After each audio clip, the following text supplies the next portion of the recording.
प्रधानमंत्री नरेंद्र मोदी ने आज अपनी सरप्राइज पाकिस्तान डिप्लोमेसी से देश ही नहीं पूरी दुनिया को चौंका दिया। काबुल से लौटते हुए वो अचानक लाहौर में नवाज शरीफ को जन्मदिन की बधाई देने उतर गए।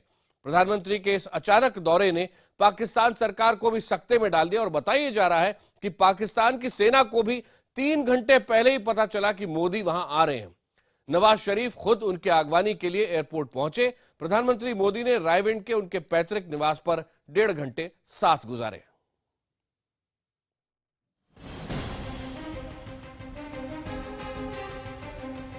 किसने सोचा था कि पाकिस्तान की धरती पर प्रधानमंत्री मोदी पहली बार इस तरह उतरेंगे। न कोई तैयारी, न कोई पूर्व घोषणा। काबुल से अचानक एक ट्वीट उछला और फिर देश को पता चला कि पीएम की वापसी वाया लाहौर होगी। ट्वीट में लिखा था, पीएम नवाज शरीफ से बात की और उन्हें जन्मदिन की बधाई दी। दोपहर बाद उनसे लाहौर में मुलाकात होगी। दिल्ली लौटते हुए मैं वहां ठहरूंगा। इस चौंकाने वाले ट्वीट से पूरे देश में खलबली मच गई।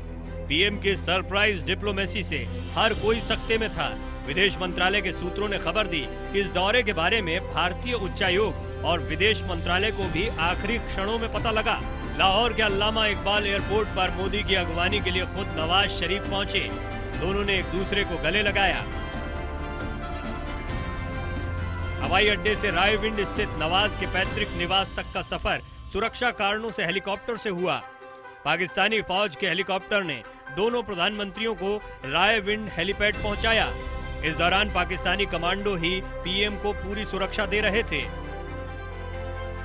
नवाज के घर पर भी पीएम मोदी की भव्य अगवानी हुई। कूटनीति के लिहाज से पीएम के इस कदम की जानकारों ने जमकर प्रशंसा की। इसे ऐसा कदम बताया गया जिसमें न सिर्फ पीएम मोदी का पलड़ा भारी था, बल्कि घरेलू पिच पर इसका फायदा नवाज शरीफ को भी मिलेगा। मैं समझता हूँ बहुत ही अच्छा कदम है और इससे रिश्ते और अच्छे बनाने में काफ़ी मदद मिलेगी और ख़ासतौर से नवाज शरीफ को इससे बहुत फायदा होगा। इसमें मुझे नहीं लगता कि इस मीटिंग के दौरान कोई सब्सटेंशियल किसी इश्यू पे बातचीत होगी, पर एक माहौल बनाने की कोशिश की जा रही है कि पाकिस्तान को भी उसी नजरिए से देखा जाए जिस नजरिए से अन्य दक्षिण एशियाई राष्ट्रों को देखा जाता है।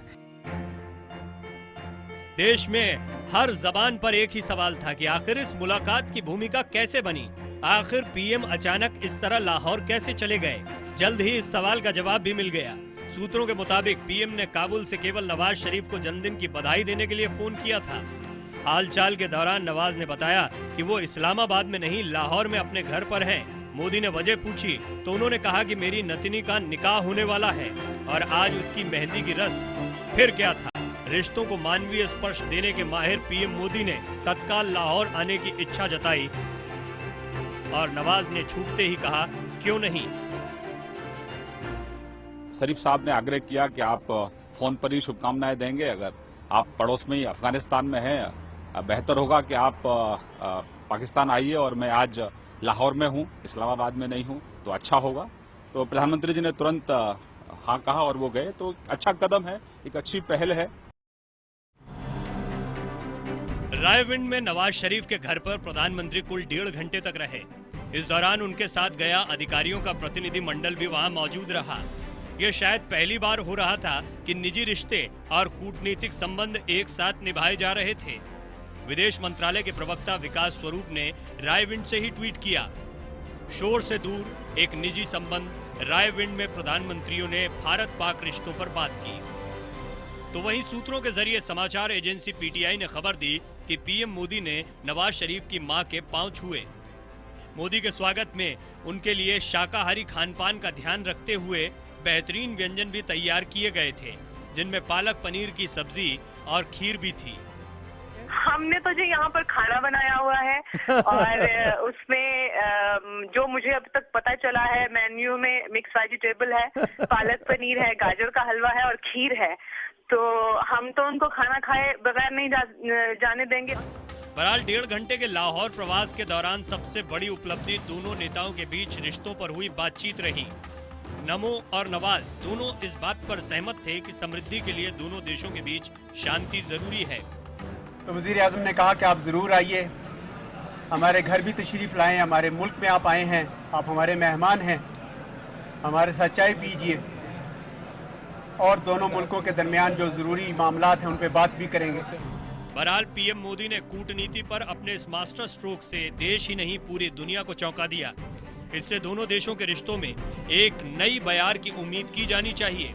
साथ ही पाकिस्तान में होने वाले सार्क सम्मेलन में भी मोदी के इस्लामाबाद जाने की भूमिका तैयार हो गई है। Bureau report, IBN 7। पाकिस्तान का मीडिया भी कह रहा है कि लाहौर आने से जिस तरह एक बड़ा फैसला भारत के प्रधानमंत्री ने लिया, उससे एक नई उम्मीद जगी है। लेकिन जरा इतिहास पर भी नजर डालें। भारत पाक रिश्तों में कई बार उतार चढ़ाव आ चुके हैं। भारत बार बार न केवल हाथ बढ़ाता रहा है, लेकिन पड़ोसी मुल्क की ओर से उसको वैसी प्रतिक्रिया देखने को नहीं मिली है। फिर भी भारत ने वापस कोशिश की है। बीजेपी की अटल बिहारी वाजपेयी की नेतृत्व वाली सरकार से लेकर अब तक का इतिहास देखें तो अमन की कोशिशें बार बार हुई, बातचीत की गाड़ी आगे बढ़ी, लेकिन फिर हिचकोले खाती रही। 19 फरवरी 1999 को याद कीजिए, जब अटल बिहारी वाजपेयी बस से लाहौर गए, लेकिन आगे इसका नतीजा खतरनाक निकला। जी हां, उसी साल मई 1999 में वाजपेयी की लाहौर यात्रा के बाद कारगिल युद्ध हो गया। कारगिल युद्ध में 527 जवान शहीद हुए, जिसके बाद भारत पाकिस्तान वार्ता बंद हो गई। इसके बाद जुलाई 2001 में पाकिस्तान के राष्ट्रपति परवेज मुशर्रफ आगरा आए, लेकिन उस वक्त कश्मीर के मुद्दे पर अड़े रहने के चलते आगरा समिट नाकाम रहा। उसी साल यानी 13 दिसंबर 2001 को लोकतंत्र के सबसे बड़े मंदिर यानी संसद पर पाकिस्तान के आतंकवादियों ने हमला बोला। इस हमले के अंदर 8 जवान शहीद हुए, 16 घायल हुए। देश को हिला देने वाले इस हमले के बाद वार्ता रुक गई। 2004 से 2005 के बीच एक बार फिर समग्र वार्ता की शुरुआत हुई, लेकिन इसके ठीक 3 साल बाद 26 नवंबर 2008 को मुंबई में पाकिस्तानी आतंकियों का बड़ा हमला हुआ। मुंबई हमले में 164 लोग मारे गए, 308 घायल हुए। 26/11 के बाद एक बार फिर बातचीत पूरी तरह बंद हो गई।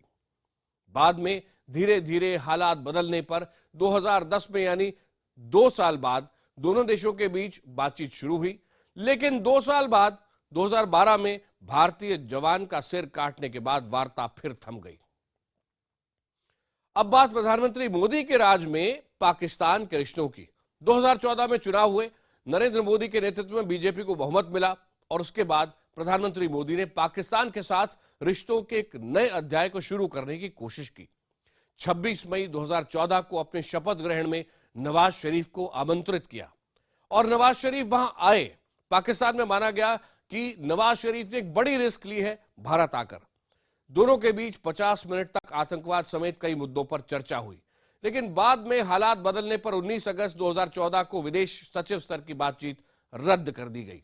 इसी के 2.5 महीने बाद यानी 27 नवंबर 2014 को नेपाल की राजधानी काठमांडू में सार्क सम्मेलन के दौरान एक बार फिर प्रधानमंत्री मोदी और नवाज शरीफ मिले।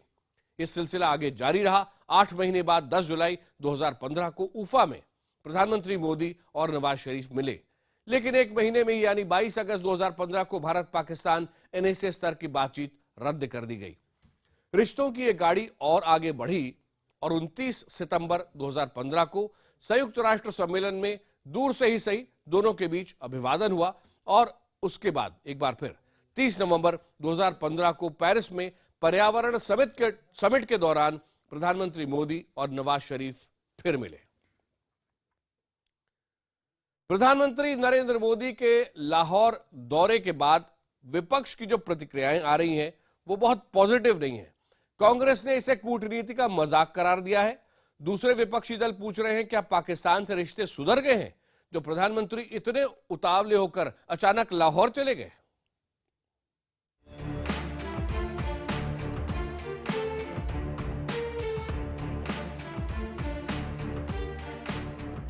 प्रधानमंत्री नरेंद्र मोदी ने जिस तरह से विदेश नीति की परंपरा से हटकर पाकिस्तान का अचानक दौरा किया और लाहौर में पाकिस्तानी पीएम नवाज शरीफ से मुलाकात की, उसकी हर तरफ तारीफ हो रही है। भारत पाकिस्तान के लोग ही नहीं, पूरी दुनिया इस समय प्रधानमंत्री मोदी के इस स्टेटमेंटशिप की जमकर तारीफ कर रही है। इतने छोटे से दौरे के नतीजे भले ही कुछ न निकले, लेकिन बड़े भाई के नाते भारत ने अपने पड़ोसी पाकिस्तान को एक बार फिर मधुर संबंध के संदेश दिए हैं। पर मुख्य विपक्षी दल कांग्रेस और उसके सहयोगी दलों को ये रास नहीं आ रहा है।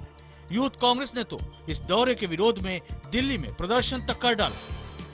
कांग्रेस ने पीएम मोदी पर कूटनीति की गंभीरता और परिपक्वता का मजाक बनाने का आरोप लगा दिया। भारतीय राष्ट्रीय कांग्रेस ने हमेशा कहा है दोनों देशों में बात हो, पर कूटनीति में गंभीरता होती है, परिपक्वता होती है, मजाक नहीं होता। यह नहीं, कांग्रेस का तो यहां तक आरोप है कि इस मुलाकात को एक व्यवसायिक घराने ने तय कराई थी और प्रधानमंत्री ने देश को अंधेरे में रखा। गुप्त बैठक एक होटल में हुई थी काठमांडू में, जिस व्यवसायिक घराने ने वो कराई थी भारत के, जिनके संबंध सीधे हैं पाकिस्तान के प्रधानमंत्री और उनके वहां के प्रशासन के साथ। तो काठमांडू की बैठक के बारे में देश को अंधकार में रखा गया। वही वहां पर बैठे लाहौर में 2 दिन से हैं। ये सफाई देनी पड़ेगी।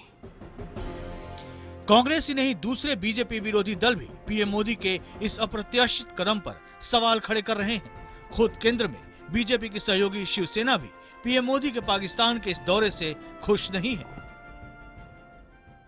मुझे उम्मीद है और उम्मीद थी कि प्रधानमंत्री जिस दिन काबुल या इस्लामाबाद जाएंगे तो लौटते हुए दाऊद इब्राहिम को और हाफिज सईद को साथ लेकर आएंगे।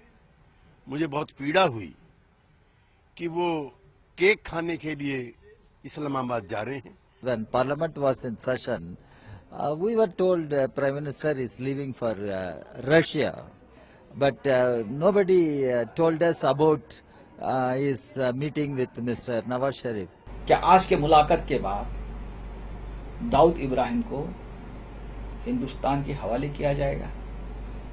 अगर ये होता है तो हम शिवसेना आज की जो भेंट है उसका स्वागत करती है। लेकिन कुछ राजनीतिक दल और राजनेता ऐसे भी हैं जो बीजेपी से दूरी बनाए रखते हैं, लेकिन पीएम के इस कदम का समर्थन भी कर रहे हैं। ऐसा लगता है कि वहाँ की फौज ने वहाँ के वजीर आज़म नवाज शरीफ साहब से कहा है कि आप बढ़िए आगे थोड़ा बहुत, तो इसलिए हो रहा है ये, और हमको इसको स्वागत करना चाहिए। साहब के जन्मदिन पर वहां जाना एक दोस्ताना रुख की तरफ इशारा करता है। ये बहुत अच्छी शुरुआत है भारत पाक संबंधों के बीच। केंद्र सरकार ने खुद साफ किया है कि यह कोई औपचारिक बैठक नहीं थी, न ही कोई एजेंडा था। फिर भी दोनों देश रिश्ते बेहतर करने पर सहमत हुए हैं। ऐसे में ये समझ से परे है कि आखिर इस मुलाकात से भारत का नुकसान क्या हुआ है और विपक्ष ये बेवजह की सियासत क्यों कर रहा है। Bureau report, IBN 7। जिस समय प्रधानमंत्री नरेंद्र मोदी पाकिस्तान में थे और पाकिस्तान के प्रधानमंत्री नवाज शरीफ से मुलाकात कर रहे थे, उसी वक्त लाइव IBN 7 के deputy managing editor Sumit Awasthi कुछ खास मेहमानों के साथ चर्चा कर रहे थे। आइए चलते हैं उसी पल में, उस क्षण में। त्यागी जी, अपने आप में अनोखा है कि आपने मॉस्को में डिनर किया, काबुल में आपने ब्रेकफास्ट किया और लगभग लंच के टाइम पर या हाई टी के टाइम पर आप पाकिस्तान में हैं, लाहौर में हैं, और यही आलम रहा तो डिनर आप वापस दिल्ली आकर करेंगे। इस पूरे घटनाक्रम को देखकर लगता नहीं है कि ये जो सरप्राइजेस की डिप्लोमेसी है, प्रधानमंत्री मोदी की जो स्टाइल है, वो दोनों मुल्कों के लिए कहीं ना कहीं चीजों को आगे लेकर जा रही है? त्यागी जी, देखिए सुमित जी, अभी तो 4 दिन पहले यूएन में आप डोजियर दे रहे थे उन आतंकवादियों के खिलाफ, उन समूहों के खिलाफ जो भारत में अस्थिरता पैदा करना चाहते हैं। 4 दिन पहले ही आप प्रोग्राम बना रहे थे, वित्त मंत्री का लोकसभा के अंदर वक्तव्य है, आपके चैनल पे भी चला है कि 2016 में मुलाकात होगी दोनों प्रधानमंत्रियों की पाकिस्तान के अंदर।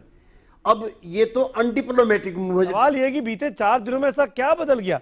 क्यों भारत पाकिस्तान को लेकर बीजेपी सरकार की नीति में अप्स एंड डाउन्स देखे जाते हैं? कभी आप बहुत हॉक हो जाते हैं, कभी आप बहुत डोव हो जाते हैं, कभी जाके गले मिल लेते हैं, कभी जाके युद्ध पे मरने मारने की बातें होती हैं। ये अंतर क्यों आ रहा है? ये सवाल उठाया गया।